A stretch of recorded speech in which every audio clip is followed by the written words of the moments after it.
When you talk to students coming out of supply chain programs, what do you tell them that in addition to their core curriculum, they should also be getting training in?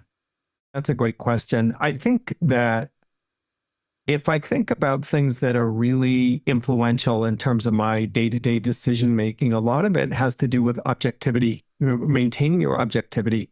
So you can be trained technically and you can be certified as a planner and you can understand all of the things that you need to do. But I mean, a large part of it is when you approach problem solving in a methodical way, try to remain objective. And again, that may sound easy, it may sound obvious, but it is something that is very, very powerful because sometimes you're so eager to get to a completion and finish that product that you bring your own natural biases into that. So, interestingly, I find people that, in myself, I was oddly enough, I was an English major with the intention to be a lawyer.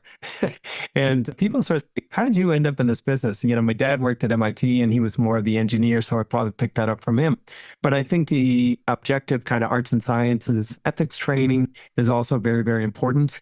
I've been fortunate to travel all over the world to literally probably over 50 countries and see how manufacturing works. And what I've seen is the interplay between government conditions, but also how important the company culture is and your approach. So that objectivity is really important. And then also an ethical foundation. You can't expect your suppliers to operate in an ethical way if you're not leading by example. But more important, by treating people with respect, you're going to get their best, but also they're going to be speaking up and be honest about what their challenges are. And that's the key to effective, quick problem solving. So I think that's an important element in addition to the block and tackle work that they're no doubt getting in their business MBAs.